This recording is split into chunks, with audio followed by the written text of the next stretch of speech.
سبيل الله أو متم لمغفرة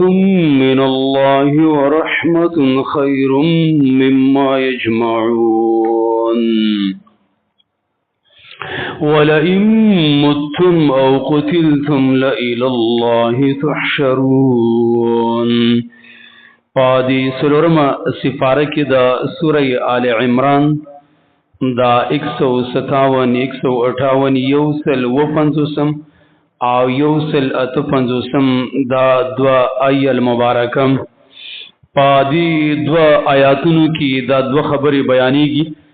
اول دا دی چې او خلکو د دنیا او د آخرت فرق پیژنئ. آخرت غوره دی د دنیا نه په هر اعتبار سره. نو که څوک د دنیا د عارضی او د چند روزه او فانی ژوند نه د ایمان سره لاړلې او دا د ایمان سره په د باندې مرګ راشي، که څوک د دنیا نه د ایمان سره لاړ شي نو بیا څه پروا ده، په د باندې خفګان نه دی پکار، بلکې په د باندې خو خوشحالي پکار ده.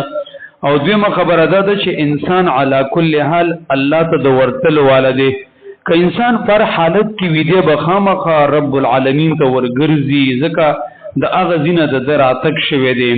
نو هر کله چې دا انسان الله ته ورګرځېدلو والده او د باندې به مرګ خامخه راځي، کدی په خپل کور کې امن مرګ به پیوزل راځي او کدی په سفر کې امن مرګ به راځي. نو دل دا غوره نه دی، دا بهتره ده چې یو سړی د الله په لار کې مړ شي په نسبت د دې باندې چې په کور کې مړ شي. مرګ خو اسم حق دی، راضي به او الله مونږ د مخکې نه تقدیر کې لیکلی دی، څوک یې نه بچ کېدلی نه شي. نو دې وجې نه که په تاسو باندې مرګ د الله په لار کې راشي او تاسو د کافر د لاسه ووجلی شئ او شهیدان کړی شئ، نو دا کم د نقصان خبره نه ده او دا د تاوان خبره نه ده. د دې آیاتونو د پس منظر په باره کې اصل کې مفسرینو هغه خبره ذکر کړې ده چې دا آیاتونه الله سبحانه و تعالی د مؤمنانو مسلمانانو د ذهن سازي لپاره په هغه موقع باندې نازل کړو چې کله د احد کې د اوې کسان شهیدان شو، نو د منافقانو په غي باندې تفسیره کوله چې دا کسان خو اس ضایع شو، لاړ د دینه خزي او بچی پاتې شو،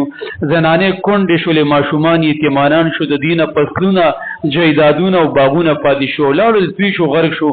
نو الله سبحانه و تعالی د آیاتونو کې دا انساجي کې چې تاسو ګوره د مرګ په حقیقت باندې ځان پوهه کوي، تاسو د مرګ حقیقت نه دی پیژاندلې. ډېر انسانان د سیدي چې هغه ته د آخرت چې دی او د غرنګ د دنیا نه تل دا د غړ تاوان ښکاري کیږي، زلاړ یو مړ شو او ير والله ځواني کې مړ شو، اوس ویلاګم د مرګ نو او ځوانه پیغله خزه ته پاتې شو او جیدات ته پاتې شو او پلازو دکان ته پاتې شو، لاړ غرق شو، تباہ شو. دې ته د مرګ د حلاکت کند ښکاري کیږي او دا مرګ ته چې کوم د په سمندر کې لاو کېدل او ډوبېدل ښکاري کیږي. الله سبحانه و تعالی وی مرګ چې د مؤمن د لپاره دا خو یو تحفه ده، دا خو د مؤمن د لپاره چې کوم دی یو هدیه ده. حدیث کې راغلی یو اثر نه معلومیږي چې الله سبحانه و تعالی د مؤمن راحت، د مؤمن خوشحالي او چین او سکون بغیر د مرګ نه په بل څه کې نه ده کې خودلې. امام احمد ابن حنبل نه چا تاسو کو المتا یؤمن المؤمن، دا مؤمن به کله په امن کې کیږي، مؤمن به کله په راحت کې کیږي. هغه ویل چې عند وضع اول قدمها فی الجنه، چې کله اولنې قدم په جنت کې کیخودو ته به الله په آرام کې کیږي، دا غي نه مخ کې آرام هغه نشته دی. نو الله د تدان ځین سازي کې چې ګوره دا مؤمن چې وفات شو دی چې مړ شو، نو دی خو د حلاکت کندې تفری نه وته نو غرق او لاو او تبا شو، دی خو د رب العالمین لور خپل الله لور لم. حدیث کې راغلی چې مؤمن بنده کله وفات شي، واما العبد المؤمن فيستريح من نصب الدنيا واذاها، مؤمن اله د دنیا د لانجون او د دنیا د دې خوشالونه او د دې پریشانونه په آرام کې شي، خلاره په قبر کې په آرام باندې پروتي، خوبونه یې د جنت باغونو کې ګرځي، سیلونه او مزي کوي د الله سبحانه و تعالی د طرفنا، پرزونه مهرباني وي، رحمت وي، جنت وي، خوشبوياني وي. نو دا تاوان دی او دا چې کم دی ګټه ده، ګټه وکړله په دې خړه په دنیا باندې څه کوي او د غرنګې په دې د لانجون او د خوشالونو ډکه دنیا. نو الله سبحانه و تعالی ته ورلې ډېر په راحت او په اطمینان کې شو. نو د مرګ حقیقت پیژنئ او د غرنګې د مرګ په اصلیت باندې ځان پوهه کوي دا مؤمنان په ګټه کې تلی په تاوان کې نه دي تلی ولا ان قتلتم بالفرق چرتا سوجل شی فی سبیل الله فلار د الله تعالی کې او متم او یا تاسو مړ شي په خپل مرګ باندې لمغفرة خامخ مغفرت او بخشش او بخنم من الله چې له طرفه د الله تعالی نه دم ورحمتنا او رحمت او مهرباني چې تاسو ته د الله د طرف نه ملاويږي خیر مما یجمعون دا غوړه د هغه مالونو د دنیا نه چې داخل کې را جمع کيم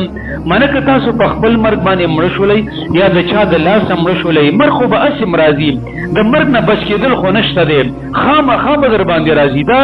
وارنټ چې دی نو دا په موږ تاسو سره راوتلی دی انسان چې کله پیدا کېږي د پیدایش په وخت کې چې کله د کې روح اچولی کېږي نو په هغه ټایم کې د ده په باره کې د څلورو خبرو امر کېږي ملایک ته او پکې هغه لیکل د مرګ موشي چې دی به په دې پلانۍ ورځ باندې په پلاني تاریخ باندې په دغه پلاني مکان کې به په دې ټایم کې به په دومره عمر کې به دې مري نو دا ریکارډ خو د مخکې نه شوی د دې نه ذره بر انسان هغه نشي مخکې کېدی وروسته کېدلی نو مرګ هغه خو به در باندې راځي نو مرګ به دوه قسمه دی یو دا دی چې انسان په خپل مرګ باندې په خپله مړ شي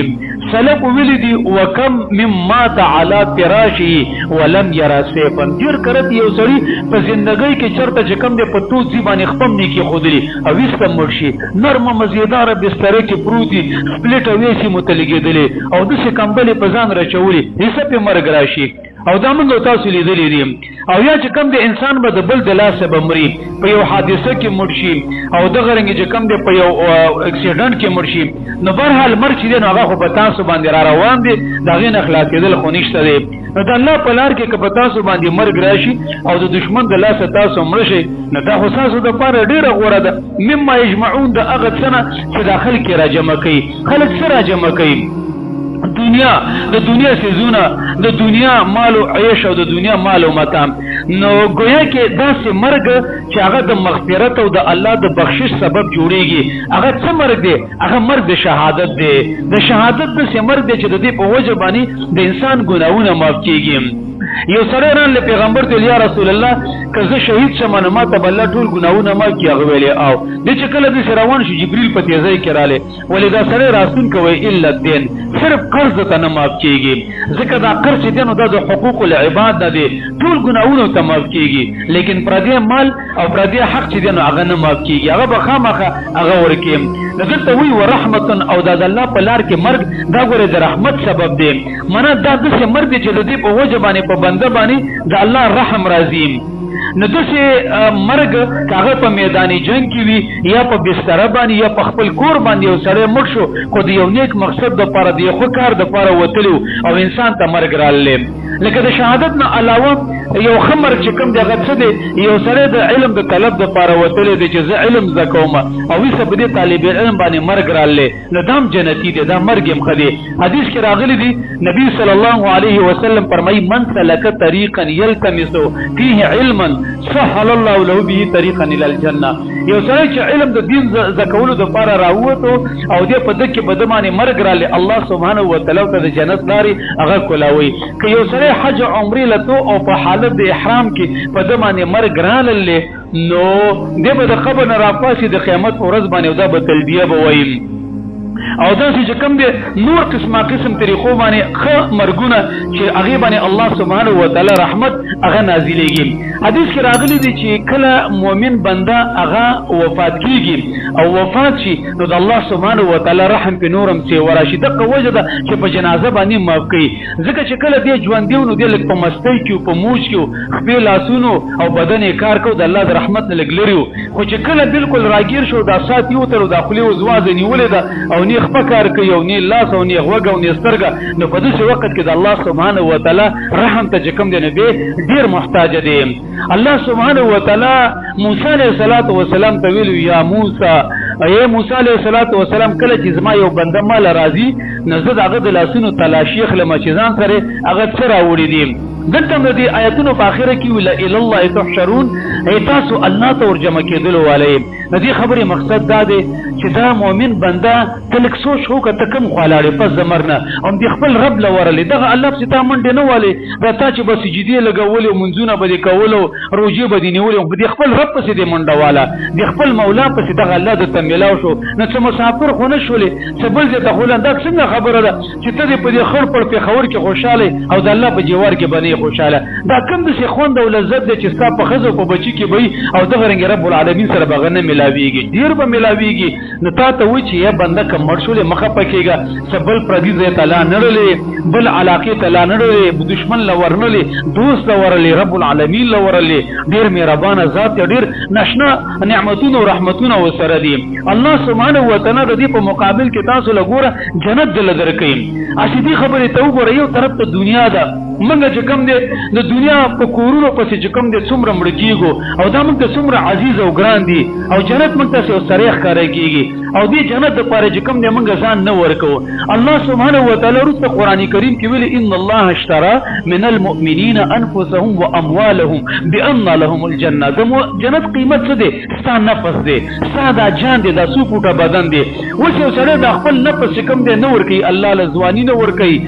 زندګي نه ورکوي او اپنے آپ کو بچائے رکھتا ہے خپل ځان بچ کی نو ته دې څه د خیال چې ځان به بچ کی دغه بوډا اواله بر باندې راځي دا ویښته به دې سپینېږي دا کمزوري چې کم دی دا بر باندې راځي. قسم په الله چې د آخرت په بینک کې جمع نه کې په ناشنا رزق او خطره کې نو ګوره ستا د نفس په مقابل کې چې کوم دی الله د جنت درکوي. نو سره د دکاندار نه چې کوم دی سودا کوي او دا ګاګو ته وي چې خیر ما سره پیسې هم ډېرې ګرانې دم رانه ماله او دا سودا رال داسې راکړه دا موبایل داسې راکړه هبې وله ورکړي هېڅکله ورنه ورکوي قیمت راکړه نو موږ وایي جنت هم راکړه خیر دی چې کوم دی یخنیم نه برداشت کوم او ځان هم نه در کوم ځوانیم نه در کوم د دین دپاره چې کوم دی مجاهده هم نه کوم. زما عزتمندو دې ځای کې دا قرآن دا خبر هسې خانهپوري نه کړې وجه دا ده چې که بازار ته سودا پسې راځي او مړ شي نو هغه خلک قبلوي د هغې باندې ړم څیزي او هغه قبلوي موزه مرګ پرې رالی خو که چېرته دین دپاره یو مجاهده کوي او د دین له محنت او جدوجهد په خوارۍ کې چېرته مړ شي نو بس دا خبرو ته بیا ډېرې دغه ښکاره کوي او دې تبصرې کوي دا ته معمولي خبرې ښکاره کېږي عزت پوه شو او قابل رحم دی. نو الله سبحانه وتعالی دې کې ځکه د قرآن دا ځینسازي کړې ده د مؤمن دا ځینسازي په دې کې کړې ده چې ګوره جنت ته میلاویږي. د دې آیت نه دا خبره معلومیږي چې زمونږ او ستاسو نفس او جان او زندگی دا ګوره د جنت قیمت دی د جنت کرنسي ده سمه د دې نه علاوه جنت په بل څه باندې نه میلاویږي. الله سبحانه وتعالی زمونږ او ستاسو خالق او مالک دی. قسم په الله د دې مبيعي او د دې سودا د رب العالمین نه علاوه بل څوک مناسب قیمت نشي لګولې. خلک وایي کنه لګوي به دې سودا باندې زه پوهېږم هغه انسانان څومره په تاوان کې دي چې ته وګوره جنت د مقابل کې خپل زندگی هیڅ خراب کړ چا خودکشیانې وکړلې چا هسې په فیسبوک باندې خپلې ځوانۍ وښودلې او خپلې بدماشۍ وښودلې او ټوپکو سره او ماشینونو سره او ګانې ولګولې او الله له ورله زه څه توره مو کړله دا خو به هلته به سړي پته ولګېږي د دې د وجې نه ستا اصل قیمت چې دی نو هغه جنت دی. امام ابن قیم وویلې هغه سړی ډېر قمقل دی چې هغه د خپل ځان په مقابل کې هېڅ خپل نفس په دنیا باندې خرڅ کړي د دنیا په شیانو باندې د دنیا په کورونو باندې نو دلته وایي که جنت حاصلول غواړي دغه رنګې چې کوم دی که الله ته ورتل غواړي خپل ځان د دنیا کې الله له ورکه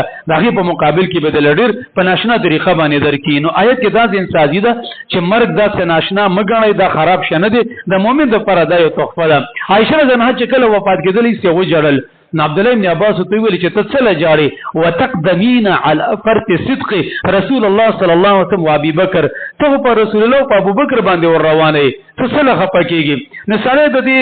شړې پړې محلې نه لاړ شي د دې د پریشانو د ځای نه د انبیاو د صالحینو د نیکانو هغه مجلس ته او د هغې محلې ته ورشي دا څومره مزېداره مزه به کوي. او دغه رنګې بلال زموږ چې کله وفات کېدو نو ښځې ورپسې وجړل هغه ویل مه جاړه ونلقى عدن محمدا وصحبه سبا به موږ د خپلو ملګرو سره د محمد رسول الله سره او د هغه د ملګرو سره به ملاویږو. نو مقصد دا دی چې د مؤمن دی په دې خبره باندې عقیده جوړئ چې پس د مرګ نه د الله رب العالمین جوار دی جنتونه او نعمتونه دي زه د دنیا په دې خړ پړکور باندې څه کوم پریشانونه به علاج کم دی بچ شي هغه د راحت ځای ته به لاړ شي دا ځینسازي الله رب العالمین د آیتونو کې کړی. ولئن قتلتم بالفرق چرتا سو وجل شي د دشمن د خوانه فی سبیل الله فلا رد الله تعالی کی د الله تعالی د دین د فار او متمم یا خامخ تاسو خپل مرګ باندې مړ شولای نو مخه پکېږي لمغفرۃ خامخ اغه مغفرت او بخشش د ګناونو من الله چې له طرفه د الله تعالی نه تاسو ته ملاویږي ورحمتنا او رحمت او جنتون او د الله تعالی رضا خیر مما یجمعون دا ډیر غوړه دغه مالونو د دنیا نه چې خلک را جمع کوي ولا امتمم او کچره تاسو مړ شي په خپل مرګ باندې او قتلتم یا وجل شي نو مخه پکېږي لا اله الا الله توشن خامخا تاسو بل الله تور جمع کړی شي سبل خوانه دی الله تور زئی او الله رب العالمین در باندې ډیر مهربان ذات دی الله سبحانه و تعالی دی موږ تاسو ته مرګ شهادت راکړي او رب العالمین دې موږ تاسو خاتمه په ایمان باندې کړي رب العالمین دې د خپل کلام قران کریم زموږ تاسو د ژوندۍ آئین او د سرور ګرځي او رب العالمین دې په امت مسلمه باندې رحمت وکړي